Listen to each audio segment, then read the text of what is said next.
Welcome. Good morning, and I'm glad you've joined us today, wherever you're gathering from around the world or just right here in this place. We're actually in a series that's dealing with that kind of idea, Kevin.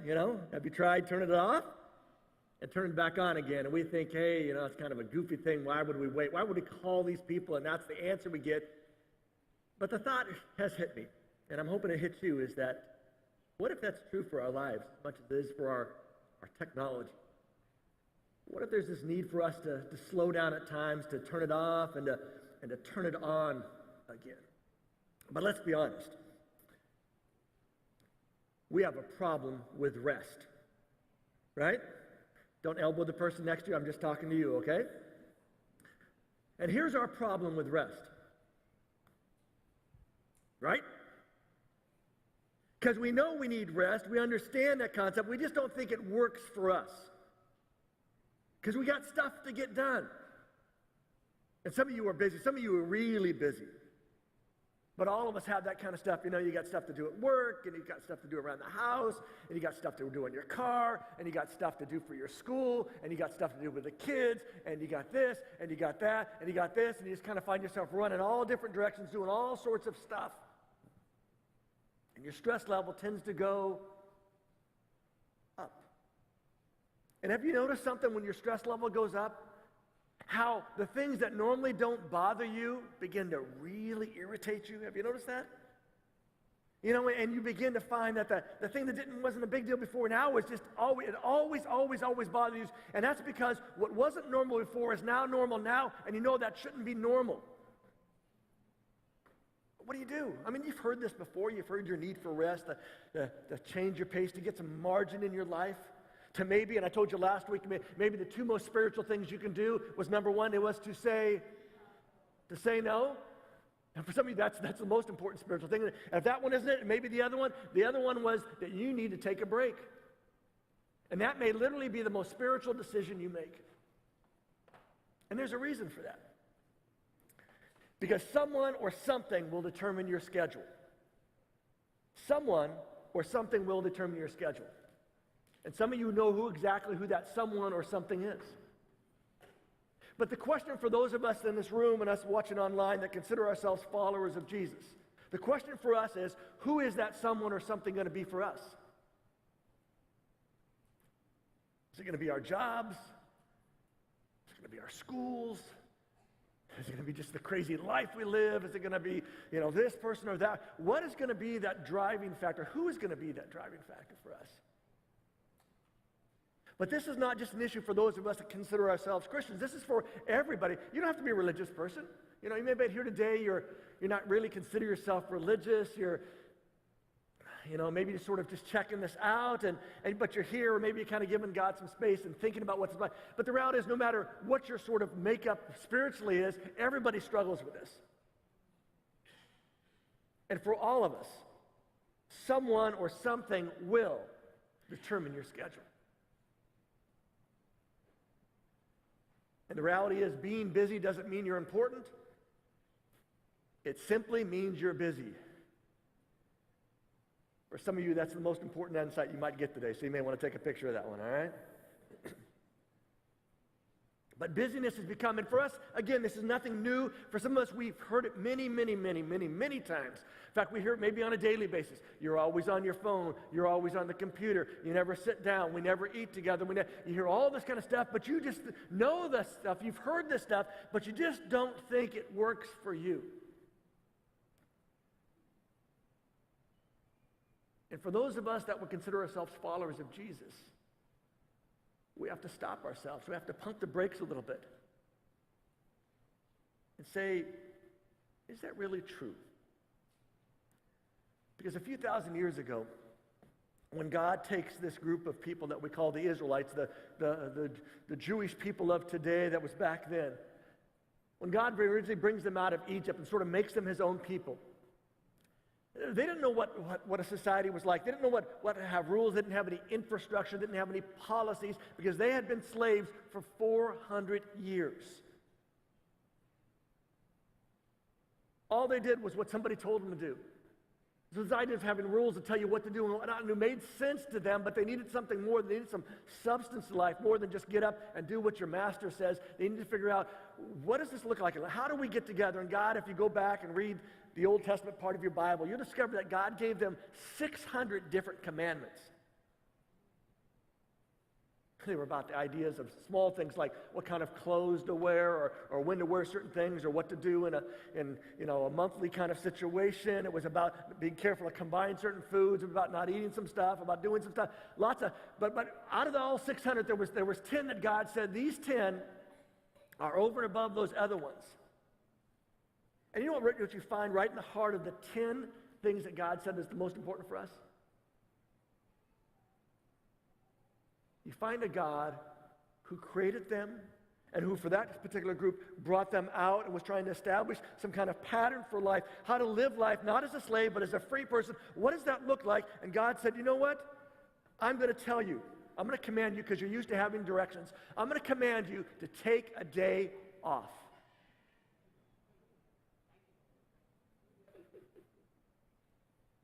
And what kind of God would do that? By the way, I care so much about your life that I'm going to command. I'm going to make it a rule, a law, an unbreakable thing. Thou shalt take a day off.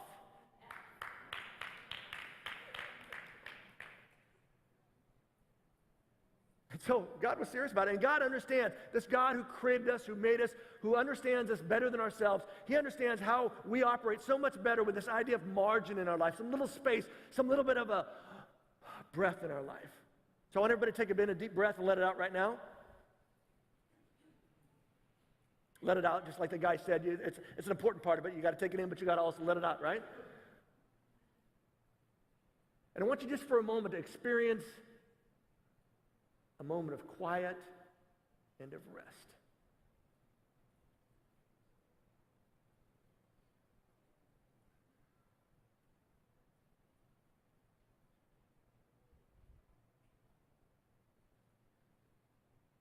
For some of you, that is the longest time you've spent all week being quiet and not busy. And yet God says, right in the middle of those commands, you will take a day. This is important. This is important not just for me, he says, not just to me, but for you. And not just for you, but the people around you. So when the sun goes down on Friday night for 24 hours, you don't do any work. You put down your tools and you go home. You stop harvesting the grain. You start picking the grapes, getting that last few olives off the tree. You simply put it down and you go home and you rest. Because on Saturday night, when the sun goes back down, everything you left is still going to be there. And you can get back to work all you want. But you need rest. And you need a space in your life. Because being busy doesn't make you important, even though you think it does. Not only does it just make you busy, it makes you stressed. And you know what stress is doing to your life. How it makes you operate at edge. How the things that wouldn't bother you before bothers you now, and what used to be normal now is not normal, and what's not now normal is not what is supposed to be normal. And what if this goes beyond just simply the command of God who recognizes your need? What if this goes beyond that to actually an invitation to enter into that? What if there is a part for you to do beyond just simply resting?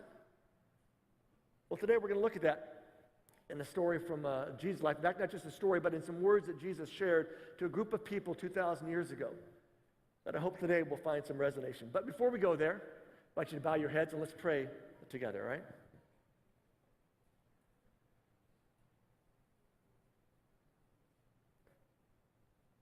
God, you know how tired and worn out and burned out and stressed some of us are.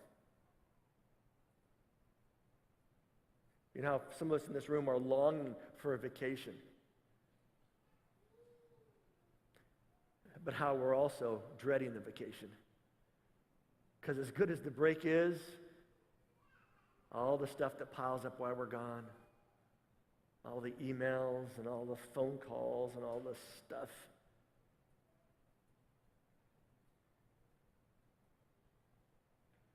And just today, I pray that we would hear you, Spirit,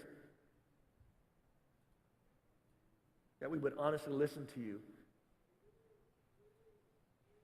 and what you're trying to do in our lives, what you're trying to draw us to, what you're trying to create for us. And so in this space of time that we're together today, while we have taken a break for this hour and a half that we're together, I pray that you will expand that time to much more than just an hour and a half. But not only will we see the wisdom in taking a weekly 24-hour break from stuff, but we will allow ourselves to do that. So, Father, use these old words to speak to us now, again anew, in your name. Amen. Draw your attention over to Matthew chapter 11. And if you want to follow along on your Bible or on a device or just watch up here, let me give you the context.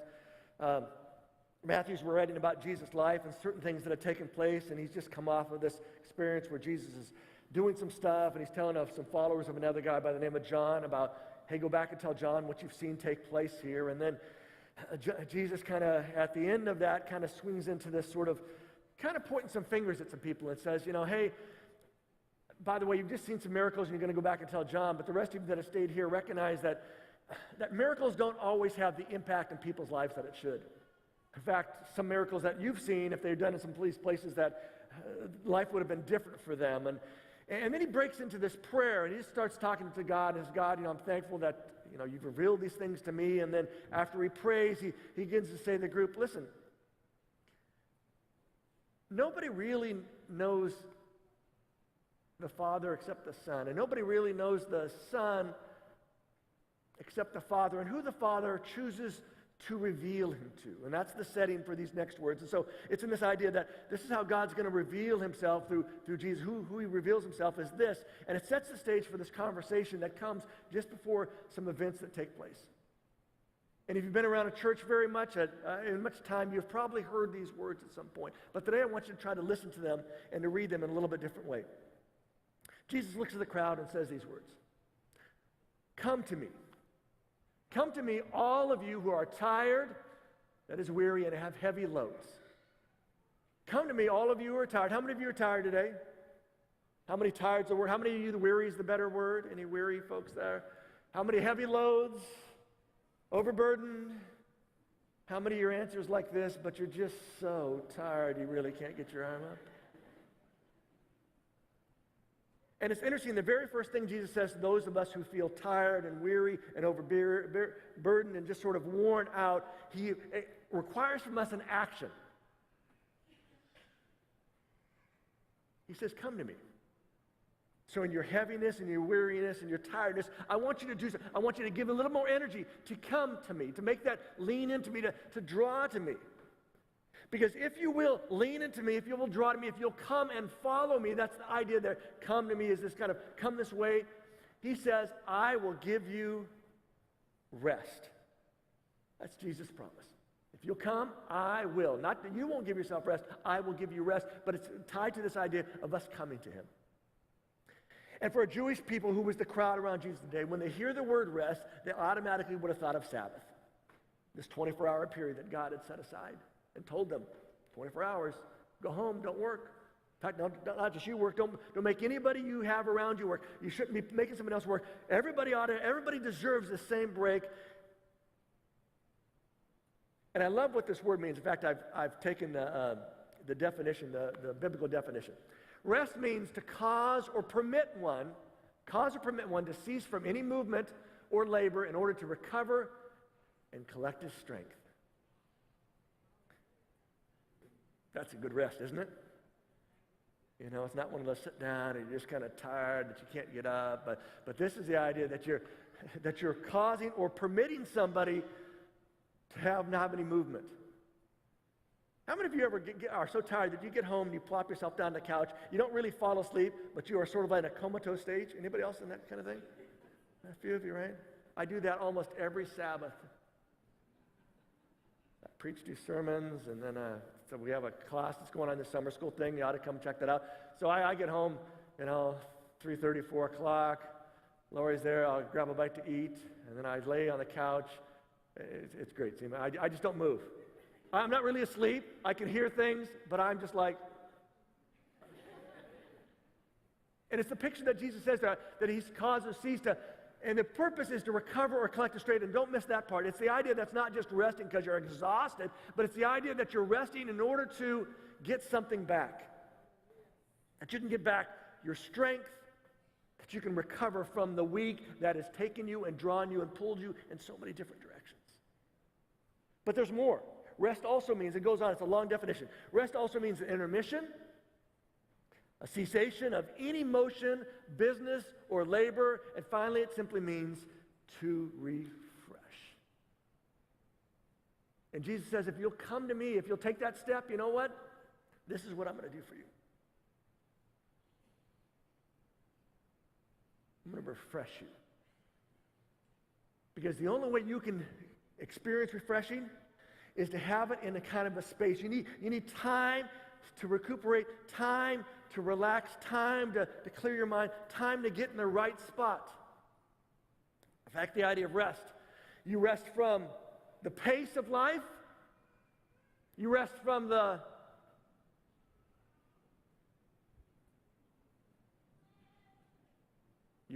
stress. You rest from the schedule. You rest from the information. And that is if you take this idea, I'm putting stuff down, I'm not going to tap into it because I know if I tap into it, I'm just going to get all of it. I heard a number of years ago that every day we take in something like 150,000 bits of information.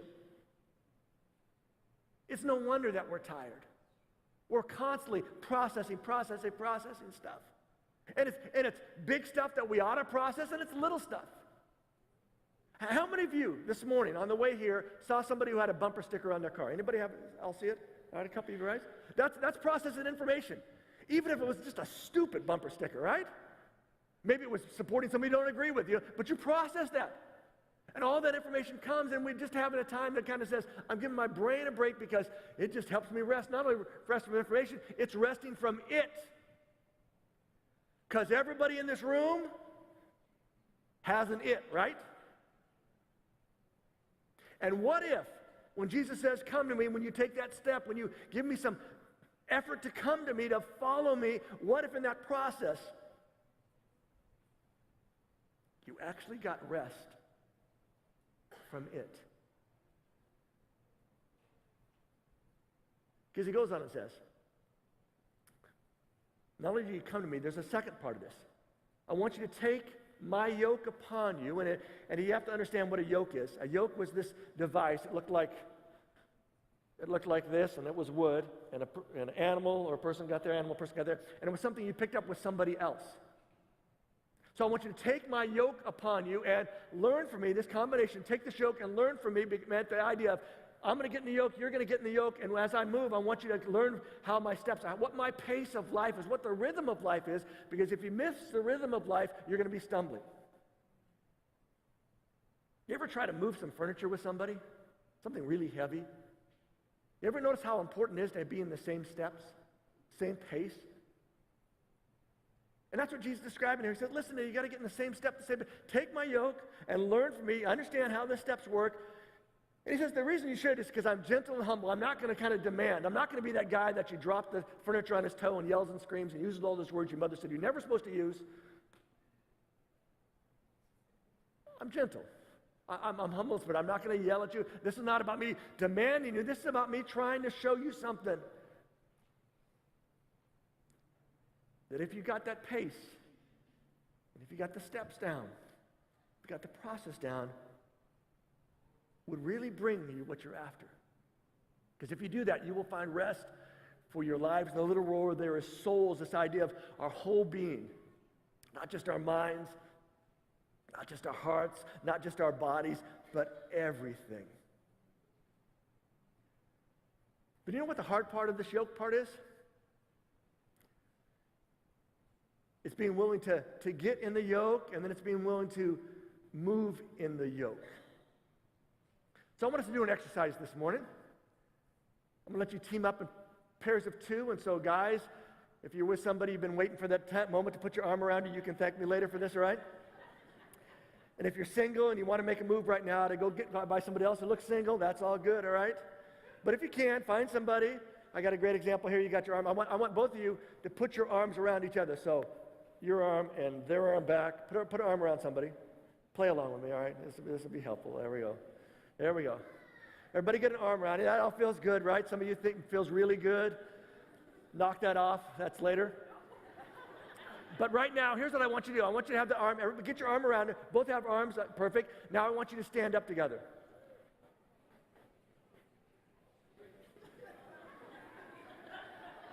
All right. Thank you for those who have played along, participated. You all get gold stars. Go ahead and sit down. Go ahead and sit down. I want you to notice something. How many of you have discovered that getting up that first time is a little harder than you thought it would be? Anybody felt like it was a little harder? You know, because when you stand up, you typically want something to push, and so you're pushing down on them and then pushing on you. You know, some of you were kind of like fighting over there. We didn't have to step in. That's good. But that's the picture of this. And that's the challenge of the yoke, is that we're kind of always fighting for position. And Jesus is saying, listen, you can't fight. My offer to you is to come to me. Take this yoke on you and learn from me. This is not about fighting each other. This is not about fighting me and what I've said is be the best for your life. This is about getting in that rhythm. And if you can get in that rhythm, what it will do for your life will literally change it. He goes on and says, listen, the burden that I ask you to accept, that is my yoke, is easy. And the load I give you to carry is light. Which we ought to be thankful for, right? But I want you to know something. There still is a burden and there still is a load. What has changed is the weight of it and who's helping you lift it. See, Jesus' yoke is not lighter because he demands less, but because he bears the load with us. This is not about making life easier in the sense of, hey, I got nothing on me now, this is great. This is about, there's still loads, there's still stuff to carry. But it's lightened because now you have somebody who's helping you lift it. Helping you move through life with it. And it still is the offer is true from Jesus when he says, come to me. If you'll take that step, you'll take my yoke, you'll let me carry, and if you'll kind of learn the rhythm of life from me, stuff will still happen, but it won't be as hard or as bad. And you will experience a kind of rest that you can't have any other way. And my thought as I looked at it this week was simply this.